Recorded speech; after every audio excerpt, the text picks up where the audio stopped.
So we are planning to move on from chapter 2 and 3 to the next learning module, chapter 4 and 5. So chapter 1 is like an introduction, right? So introduction for system, for business system, and especially for accounting information system. So why after we learned the traditional accounting courses like your 231, 232, and you are continue on moving to intermediate accounting, cost accounting, auditing classes. So why we have the accounting information system, right? So this one tells you, teaches you, showcase how the role of accountants in the real business working place in these days with the system, technology, and data analytics. So in chapter 2, we performed and learned some basic data analysis using Excel, but there are other ways, like I showed you some tools. We can use Tableau or Power BI, but Excel is still a very popular and dominant data analytic and visualization tools. So I believe, as you know, in our stage, if you can practice more and get more familiar with Excel, that's pretty much enough. Because for Tableau or Power BI, they are really something you can pick up quickly after you learned the fundamentals, rather why we perform the data analysis, like what types of data analysis we have, descriptive, diagnostic, predictive, and prescriptive, right? So the fundamentals, the concepts, and understanding of the data analytics will help you navigate different tools, right? They are basic, the tools help you realize the goal for the data analysis. So we learned the data analysis and visualization in chapter 3. So as I just talked about with Nandra, so sometimes you cannot really separate the analysis and the visualization, right? So you can really perform them together.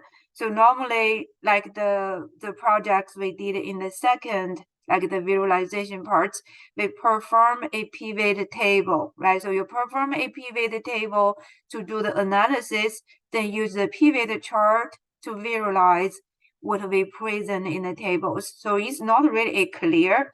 I only do analysis and you only do the visualization. Most of the times, as a business analyst or accounting financial analyst, we are doing both, right? So we analyze the data and then make it in a presentable format using the visualizations.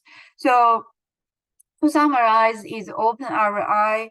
Also, that's like so the role. So you can see the learning objective, okay, for chapter 4 is kind of reiterate or summarize what we have learned so far. So that they say the role of accountants and finance people in the business, okay, rather than just you are not really being a clerk or just prepare reports.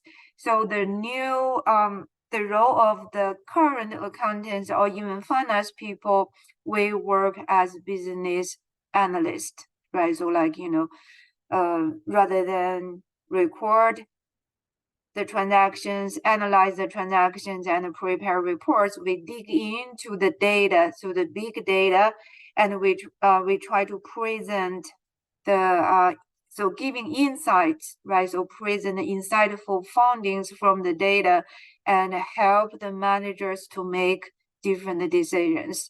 So sometimes assisting the external users, and most of the time we assist the internal managers to understand the accounting and financial data and how to use the data to make informed decisions.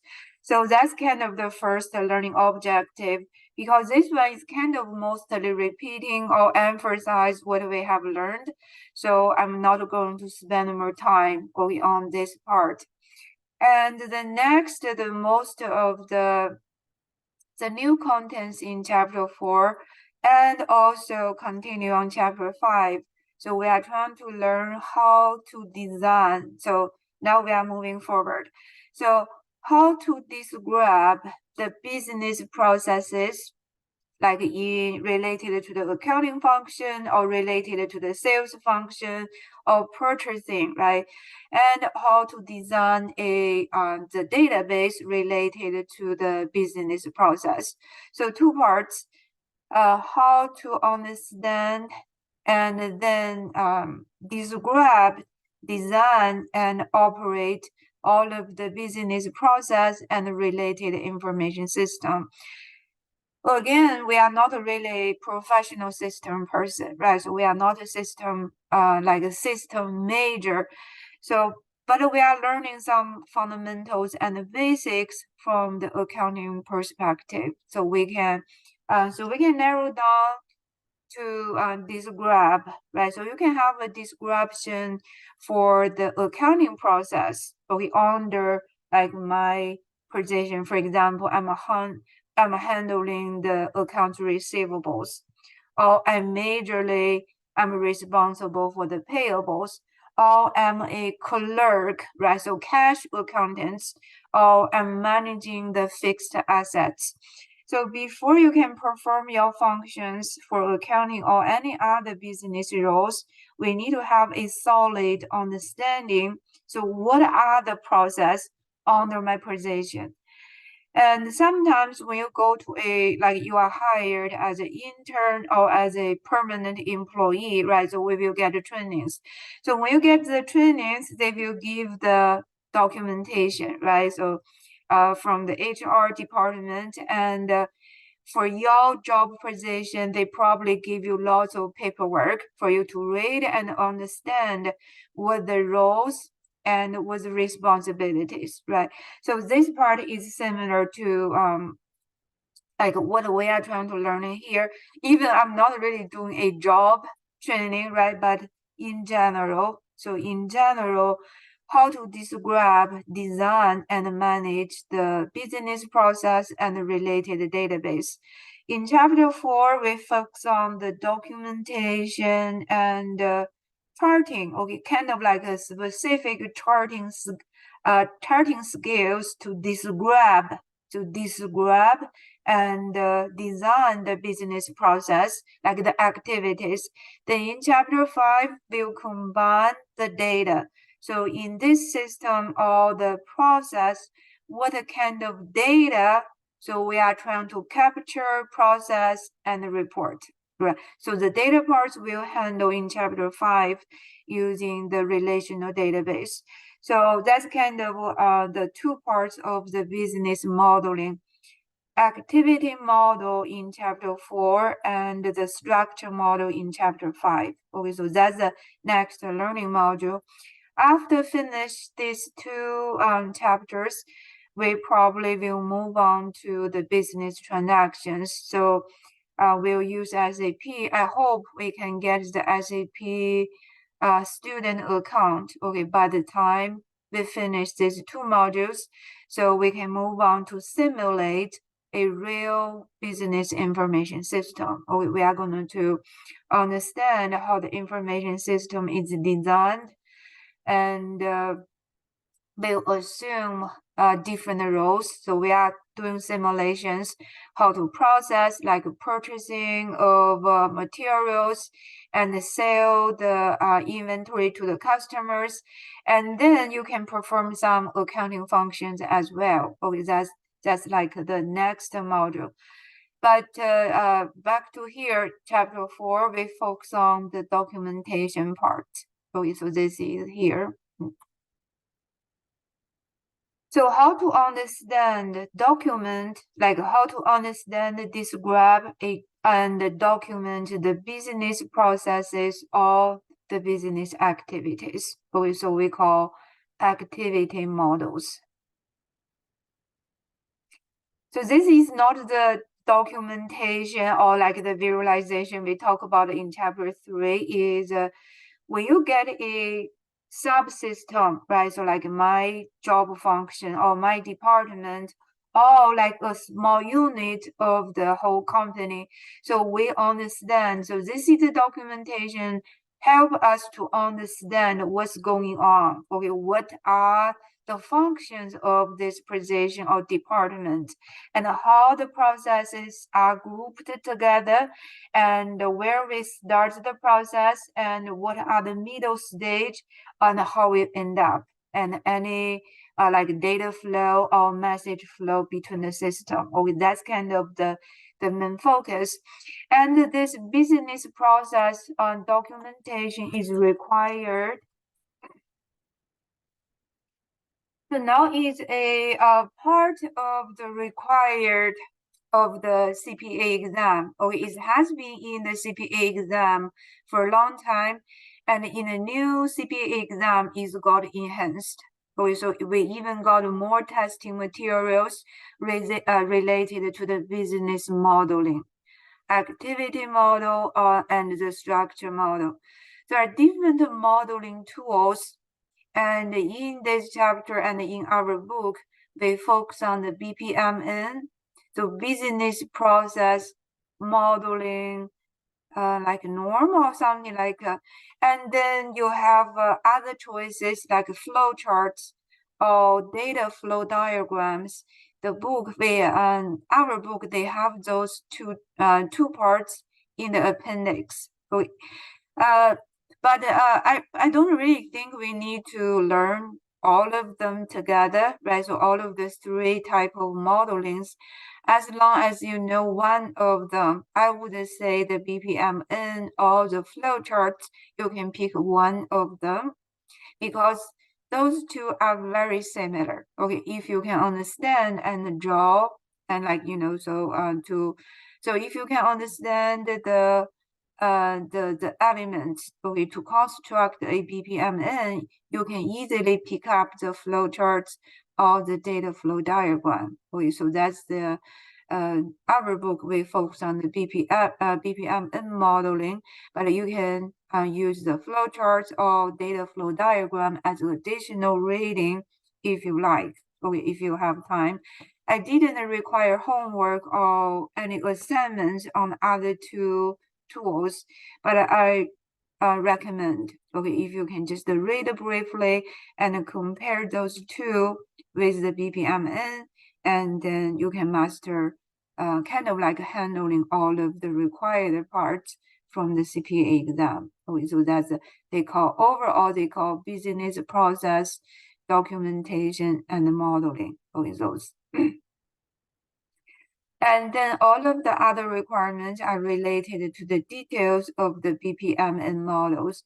For example, the elements, right? So if you like it's like you have a drawing class, or it's basically like a drawing, but we can use the online tools, right? So not really like artistic drawing, but it's kind of professional business drawing, and we can use Word using a flow chart, like you can insert, for example, here, we can use the shapes in this part. So you can use the different symbols and the lines and the shapes to construct a BPMN or flow chart or even data flow diagram. And there are also some free online modeling tools so you can use. Probably you need to register as a member, or even you is a free member, but they probably push you lots of advertisements always. But you have these building blocks, right? So we are learning. So what are the building blocks for the BPMN models? For example, the starting events, the intermediate events, the gateways, the poles or lanes. Okay, so all of the remaining are the detailed building blocks for the BPMN modeling. Okay, so that's kind of the focus of chapter 4.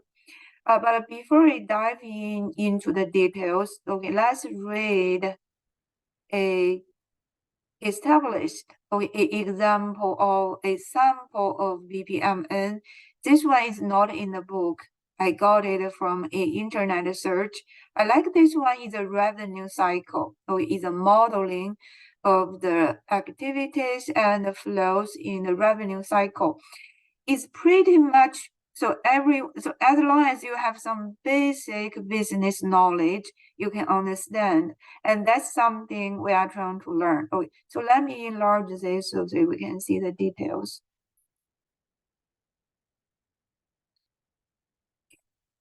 So take a look. Okay, I will give you like a minute something. Take a look and try to understand and describe it. So what we are trying to present here. Okay, this is basically an example of the activity modeling. So you can probably tell what the purpose they give this modeling or documentation in a chart format, right? So rather than by the words. So we learned in chapter 3, a chart can worse, right? So can be worse and can be better. You use 1,000 words. So a chart is more precise and also easy to understand documentation than the word. Okay, like really the wording, like a chart is more powerful, okay, for communication purpose. So let's take a look. So this is the revenue, like a description of the revenue process. But what are the elements they include in this process? So if you are going to learn or trying to describe another process, what do we need to have? So what are the building blocks in this modeling?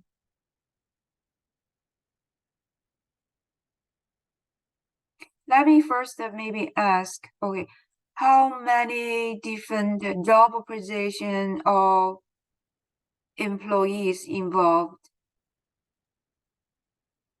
6 positions. Yes, 6 positions, and these 6 positions are with the company, right? So we are not really putting the customer in our chart, right? So customer is external. So all of the 6 positions are inside the same company.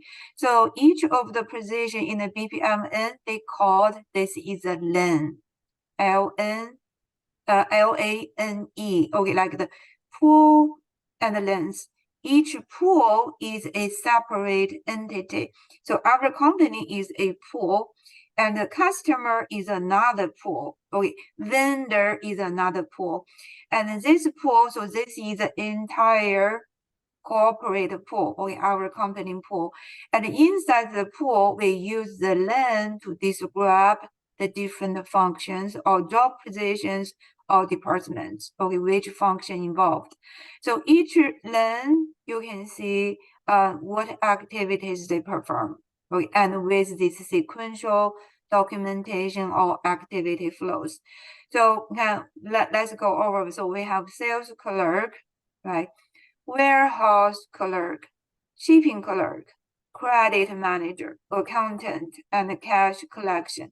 So you may think, oh, I can group them like maybe the sales clerk and the credit manager, right? They belongs to the sales and marketing department, right? So I'm not really looking, but you can see I'm using the concrete, right? Detailed job positions, and accountant and the cash clerk, they probably belongs to the overall accounting and the finance function, right? So, but you can see so each detailed job position is a LAN, and then we start from the sales clerk, okay, from starting here, the circle.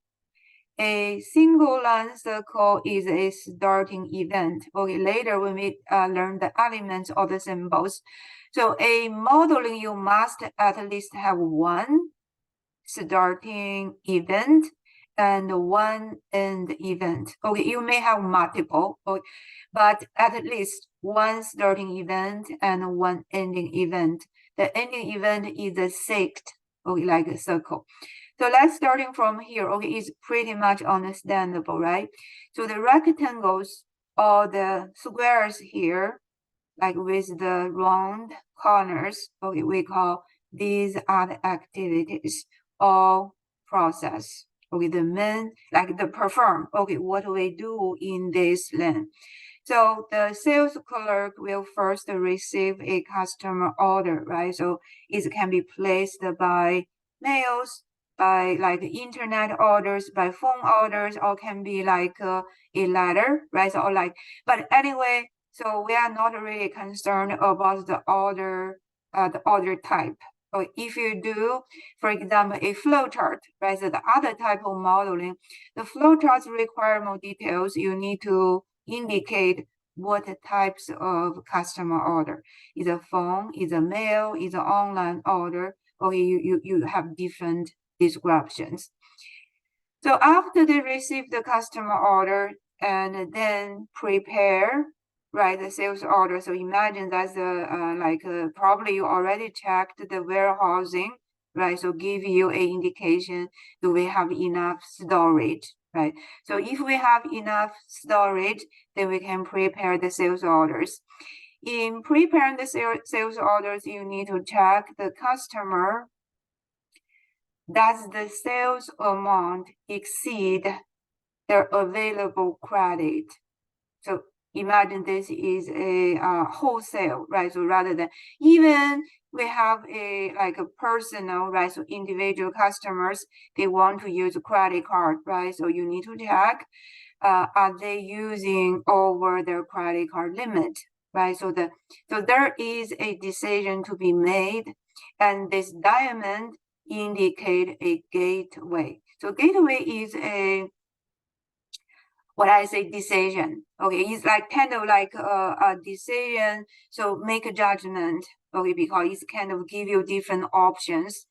So if the sales larger than the credit limit, did you see?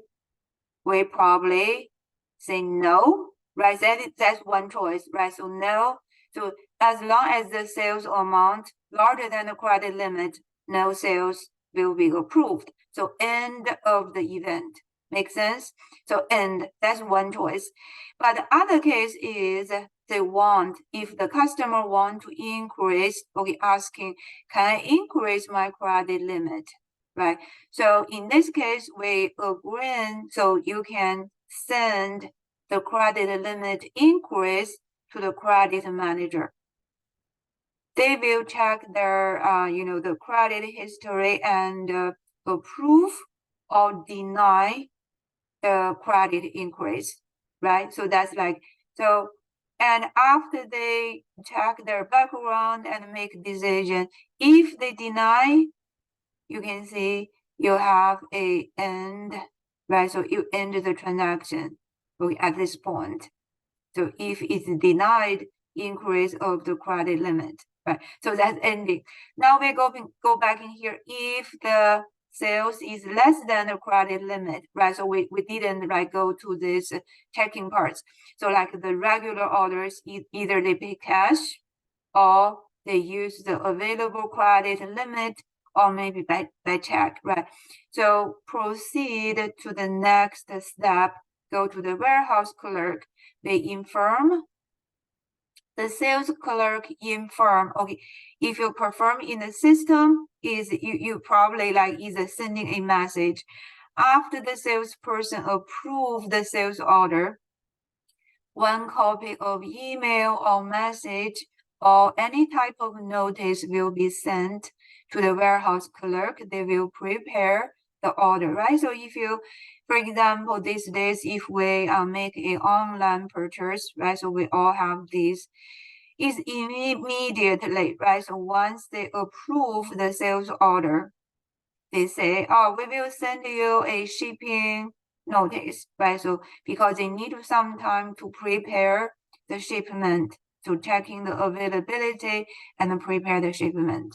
So continue flow, you can see sequential, go to the warehouse, and warehouse will pick the order and then send the shipping clerk, okay, assuming they are separate functions.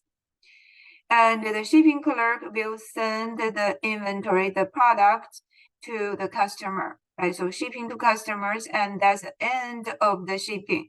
Okay, ending, like the shipping, the actual shipping end up after the shipping clerk. And then looking for the receivables. Okay, if we have account receivable, you can see there is another sales order sent to the accounting, the account, like for example, this is the account receivable person.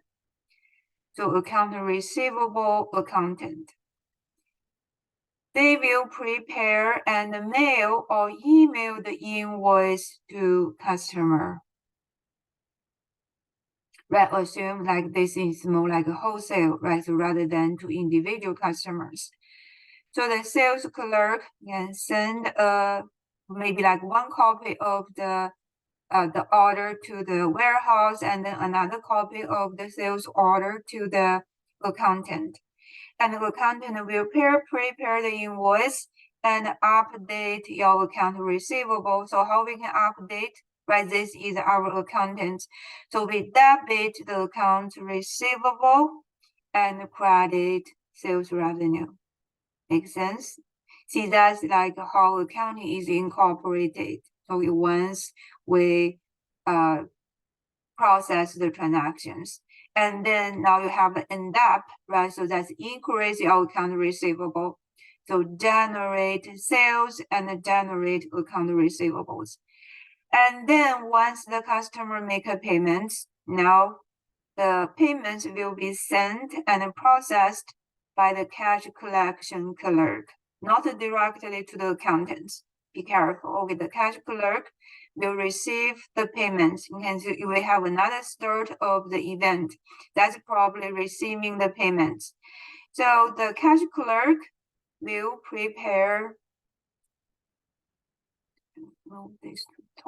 So we'll prepare a remittance. Okay, it's like a documentation, like a receipt, right? So receipt for the cash or check we get from the customer. Okay, it's like, but now it's all computerized. Okay, you just generate this form inside your computer or business system, and then step for deposits and update your account receivable, right? So update your account receivable means we can decrease the account receivable and increase cash, right? That's the journal entry to get the cash from the account receivables. So write off the account receivable and increase the cash, and the cash will be deposited into the bank. Okay, this is an actual deposit, and so that's the end of the deposit. And in the meantime, when there is overlapping, the sales clerk issue the credit memo. Okay, like it. So that's indicate the different copies of the sales order. Okay.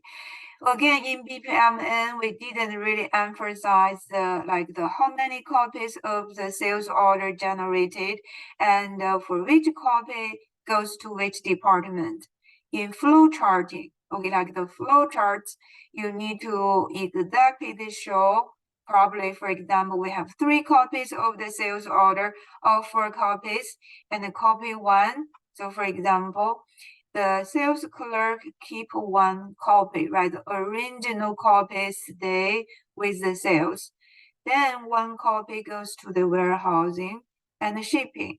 And another copy goes to the accountants. And 1 copy go back to customer, right? So issue the credit memos. So the flowchart has more details, or in some, it has more details about the process and documentation than the BPMN.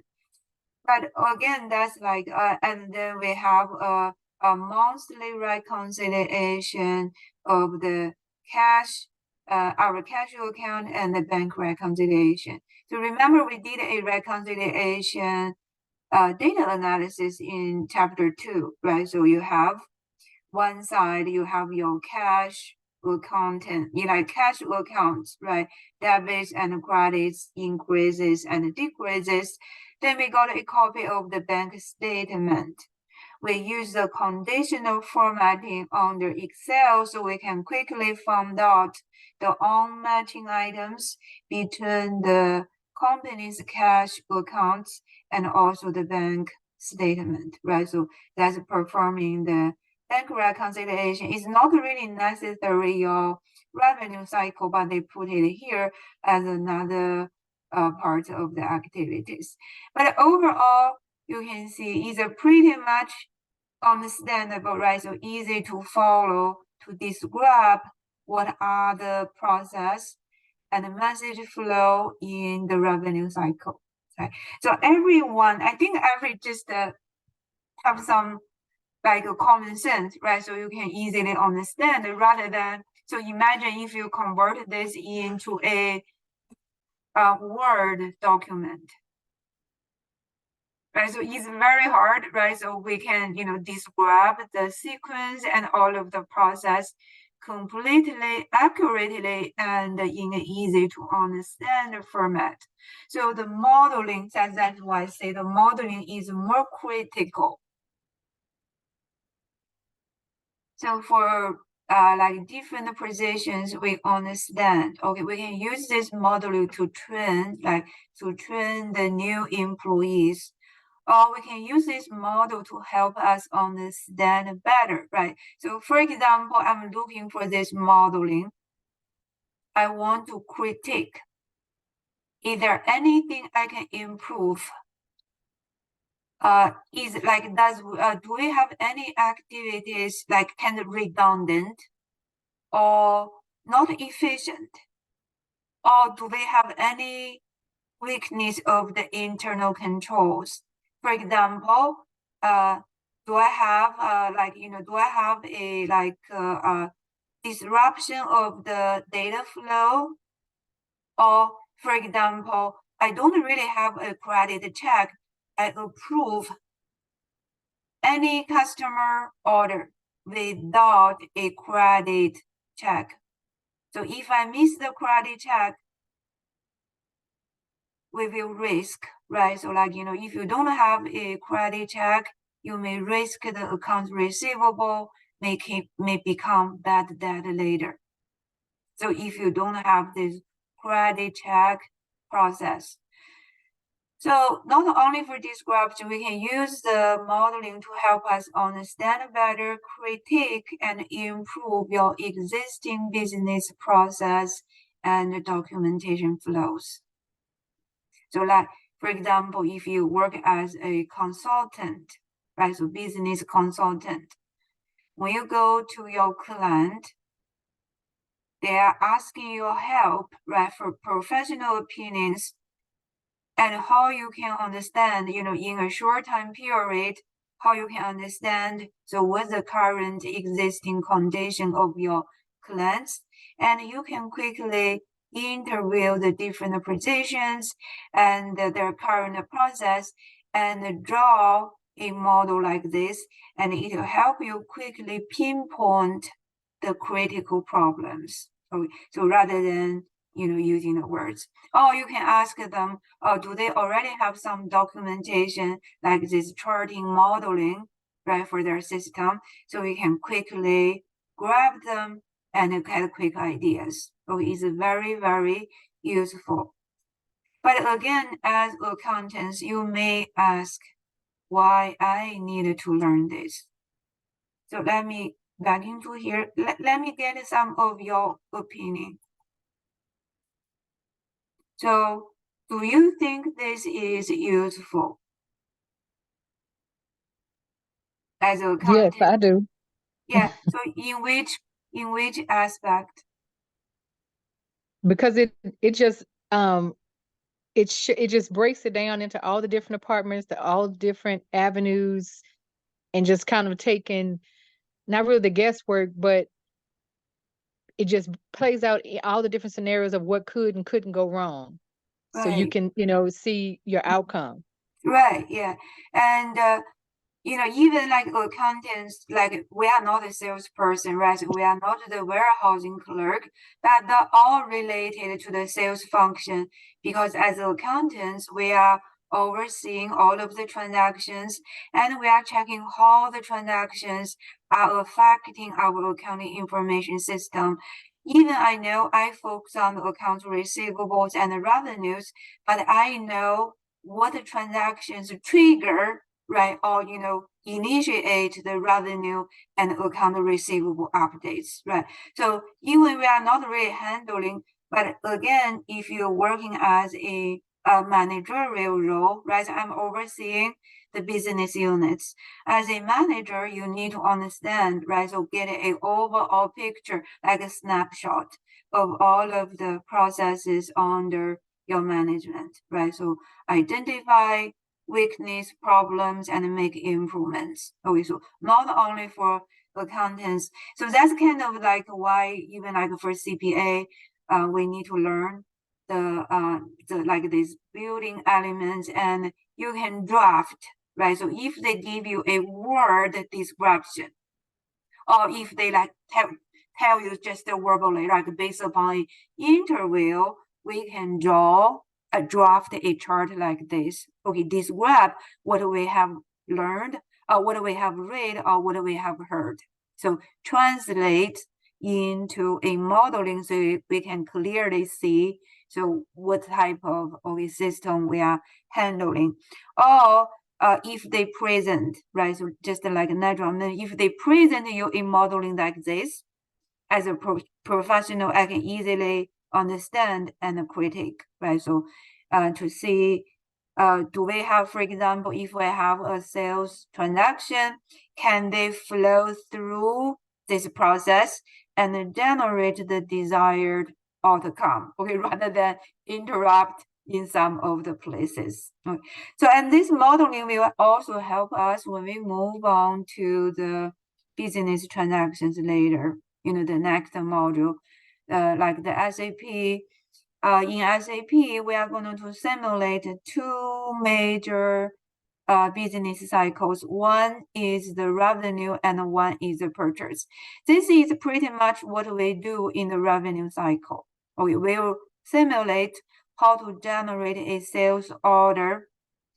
And based upon the order, we are simulating picking the inventory, okay, picking the sold item. Lots of students, if they miss the picked item, so like when you actually execute this modeling, okay, I can tell you, if you missed this part, I failed to pick the inventory, then you couldn't do the shipment. Right. So like I was saying, yeah, that you will see like it will happen. Oh, definitely it will happen because that's a very like a small step people easily miss. So if I generate, for example, I generate a 20 units sale.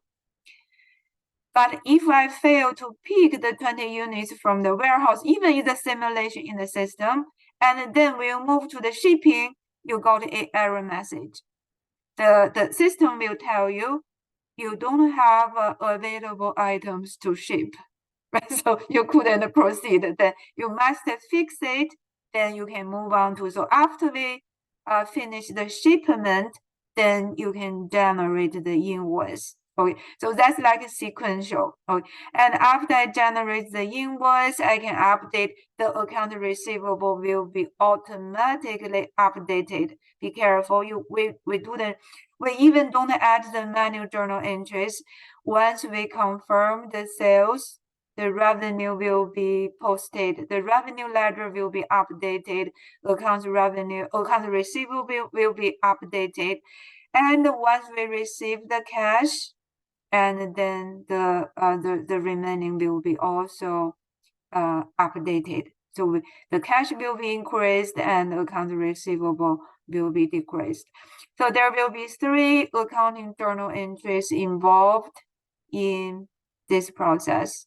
I even really track the cost of goods sold. Okay, so if you do the details, once we pick the sales order, okay, once you pick up the inventory and ship to customers, there will be a cost recognition. Okay, we debit the cost of goods sold and credit inventory in this stage. We update your inventory and cost of goods sold. And here, update your revenue and accounts receivable. And once we receive the cash, we increase cash and decrease the receivables. So accounting these days, that's another system perspective, is an integrated part of your overall business model. Or we don't really have like accounting silos. Or accounting information system is a part of your overall management information system. Or it's not really it's not a simple addition. Okay, it's a combined. Okay, it's a combined. So all of the functions and the data flows in the system. Okay, that's kind of the learning purpose. So after this chapter, I would say, like I just explained, we can draft or draw a simple model like this. Okay, based upon the description of the process or interview of people, or you can draw. Or if they present you with a existing modeling or process, we can evaluate and critique. Okay, that's kind of from two ways. Okay. Question before. No, none for me. Okay, yeah, I think pretty much.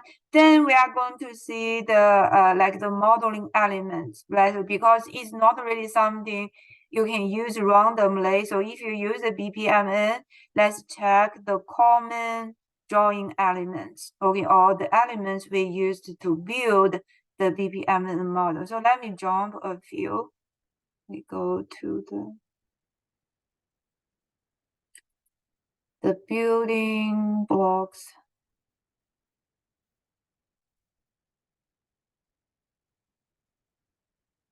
So the major components or the building blocks for the BPMN model, okay, the first group we call events.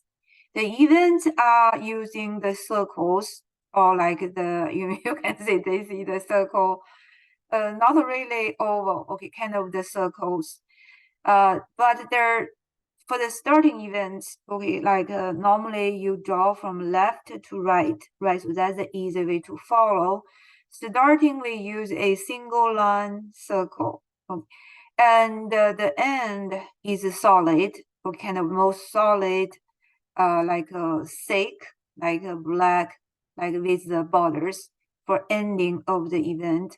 And then because sometimes we may have intermediate, for example, when I have a like coffee shop, right? So the customer come, they order the coffee, I ask them to wait a few minutes.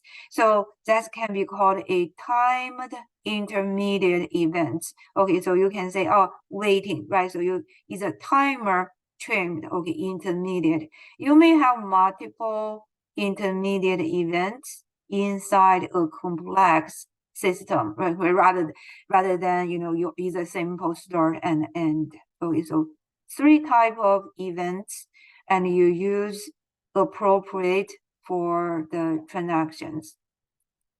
And then activities or process, like the verb, right? So this is the rectangle or squares, right? So with the rounded, and you can have a description of the process, right? To like describe it.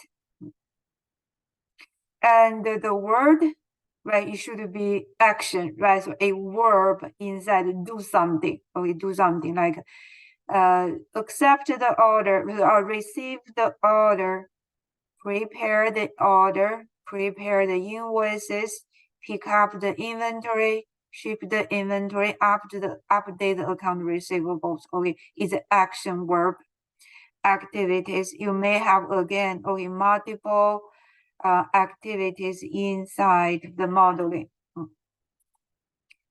Sequence flow, okay, that's showing you the sequence, especially this related to both the activities, okay, like showing you the direction of the activities, okay, from the start to the end, okay, sequential flows.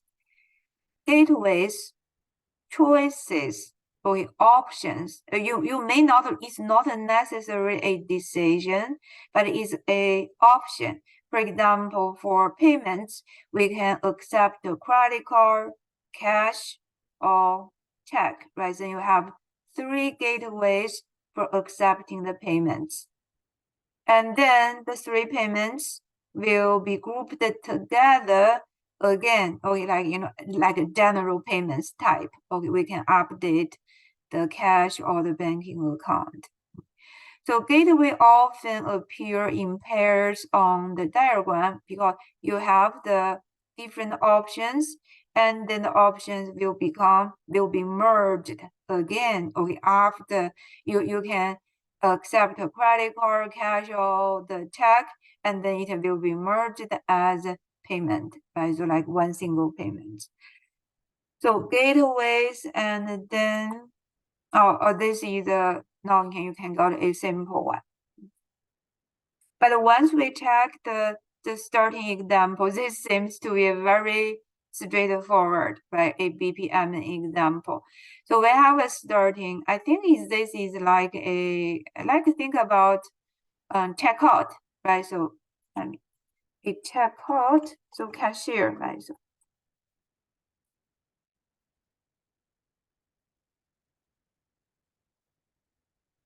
So customer checkout.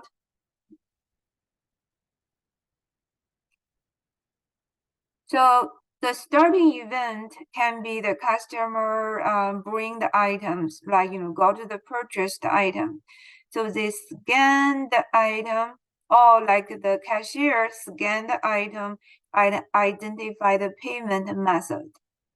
Like if you the cashier checkout, scan and identify the payment can be credit or cash, right? So we only use two of them, and you also can use cash, tag or Apple Pay or Google Pay, right? So we really have multiple different payments, but just assuming we have two of them, and it's becoming merged again, right? So pairs, either credit card or run the credit card or accepting cash or accepting the check, or is becoming the merging gateway, and then you back the items and handle it back to the customers, and that's end of the process, right? The simple cashier checkout.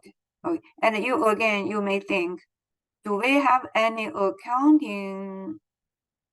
So anything involve or trigger accounting transaction.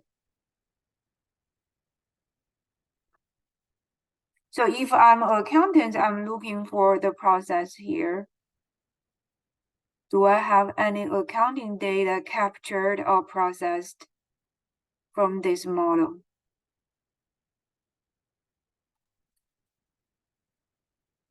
No. No.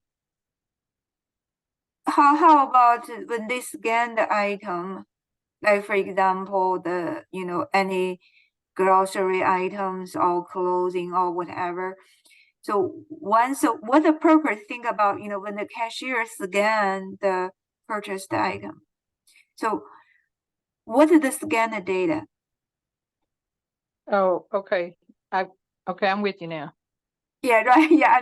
So the scan, yeah, after the cashier scan the item, is telling the system these 4 items or 5 items are sold, right? So are gone. Yes.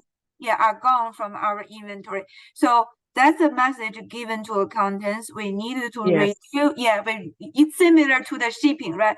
We reduce the inventory and recognize the cost of goods sold, or by the cost, right? So recognize the cost and reduce the inventory. You can, once they scan the item, so the inventory can immediately will be updated.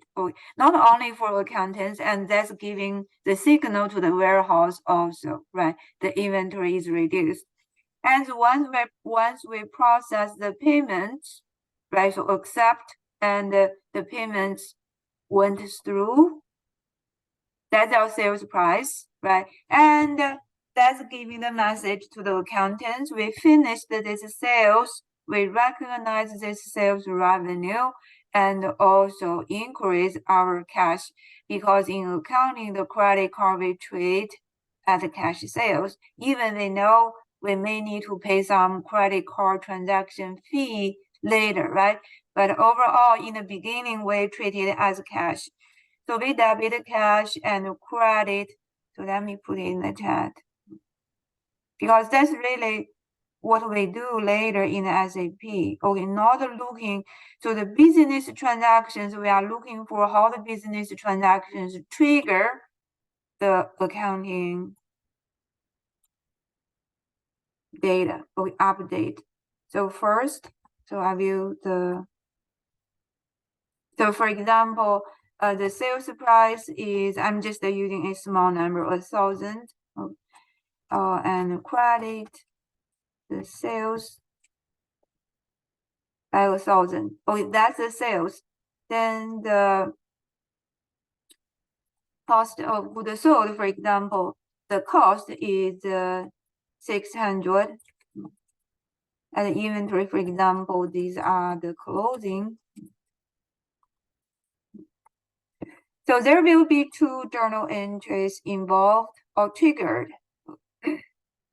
One is the sales, and the other one is the cost and inventory adjustment. And then you can see we make a 400 gross profit, right? So in tutoring one, we are learning this, or just they give you the verbal, word description, making the journal entries. But then think about in the real, how the real business process generate this. And in the early example, if you use account receivables, right? So if you use credit, then we wouldn't have cash in the beginning. We have account receivables. Make sense? Yes. Yeah. And again, all these are automated. Okay, once you process the transaction, the accountants, you are overseeing the posting to the ledgers, and the journal entries is generated by the system. So that's why you say the AI or the system will eliminate many of the clerk type of accounting transactions. But as accounting accountants, you need to escalate yourself as a financial analyst or business analyst. That's why, because you are kind of, like on a higher level, right? So overseeing, supervising the data and the transactions, but you really don't need to do this boring, repetitive work. The work can be done by the system. Okay, so that's the part. And then the pools and the lens. Okay, so we are almost getting most. The pools and the lens, they use this to indicate the different organizations as the pools, or you can say the different entities. And the lens is the different job positions or personnel in each of the pools. Okay, so pools is a large scope, okay, and the lens is inside. So for example, I think they are using a two lens under one pool. Okay, they didn't really indicate, but we already saw that. Okay, in the first example, we have 6 different lens under the company pools. And then let's the message flow. Okay, you may have message, not the sequential flows. We use the dashed lens to indicate a message flow. It can be an email, or even can be a phone call, or can be a letter, okay, between the different parties. So, and this is a more complete one. Oh, it's not really business, but it's like a doctor office. Right? So appointment process. So how patient. So appointment process. So we have patient and doctor office, right? So you can think about it like a maybe customer or like our company, right? So you have 2 pools, and the patient initiate, right? So initiate from the patient pool is initiating starting point. So you they have like they feel sick, right? So they feel ill. They require to make a phone call or online appointment, or you should require appointment, their message sent, or can be by mostly by phone call, right? So, and the doctor office received the phone call, received the request. So if they accept, okay, for example, if the doctor is available, right? So the appointment is available, you will assign an appointment time and give a confirmation, or this is it can be like on the same phone call, right? So we confirm the appointment time, and then both sides, okay, the patients get the appointment and it finished, and then the doctor office also finish, okay, this appointment process. Okay, then they will come to visit. Okay, that's another process. But this one focus on the two. We have two pools and the message flow, sequential flow. You can see the sequential flow focus on the activity sequence, right? The message is indicating the communication between the different activities or data, where you can see message or data flows.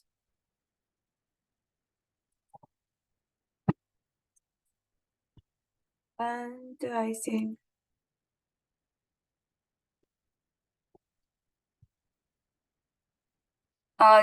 they talk about if we are preparing, so I'm working for the doctor's office, right? So I will focus on the model or activities from the doctor's perspective. So I probably will ignore what's happened on the patient side, okay, or on the customer, right? So how they initiate, so how they think they will make a purchase or something. So but we do need the message, okay, flow in, and also the message confirmation of the appointment, okay, from this side.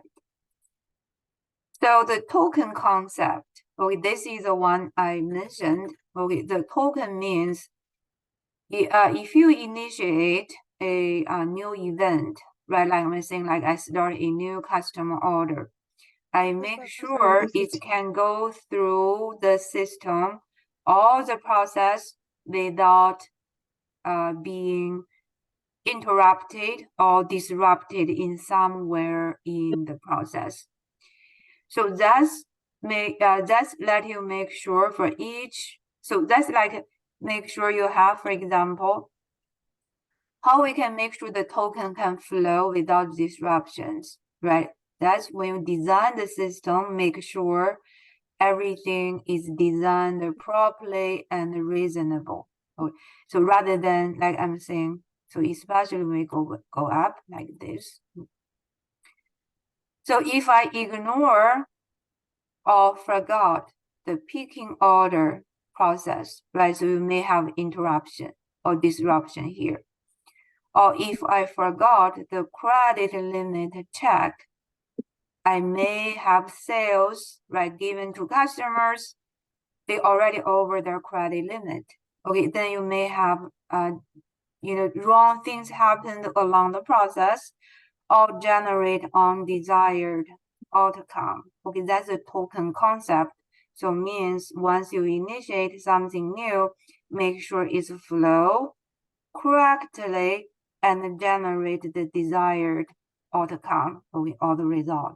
So that's kind of the major thing in then I think they talk about more details. Okay, I'm probably going to stop here.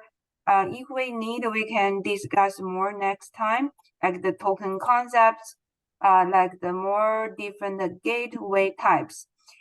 But I want you to continue to, in addition to reading the book, I post a link, short, like kind of like 15 or 20 minutes, a BPMN tutorial or demo video in Blackboard under chapter 5. I'm sorry, under week 5, chapter 4. Okay, I have the PPT and another link. So watch that video, okay, by your own. Like, I don't want to spend more time here. So watch that video. That give you a concrete, another quick walkthrough of the like building blocks, the ideas to draft a BPMN, also a quick example for, I believe that's a like a coffee or some like a tea shop something. Okay, how a tea shop dessert kind of like, you know, some like those kind of store, a BPM and modeling. Okay, they either commercial Lucy charts. Okay, so they have is free if you register for an account. Okay, they have lots of free tutorial videos related to modeling and business documentations. Okay, make sure you do check that out. And before you work on maybe the homework or continue reading a book. I think that's a very efficient, I think, video to go over. And when they go over, so you can use a paper like a pen. Okay, if you want to draw with that video, you can do that. Okay, so you walk you through. You can pause and follow the drawing. Okay, I believe that will help a lot. Okay, to building your own skills to understand a process and draft the modeling correctly. Okay, I think I will stop Okay. here.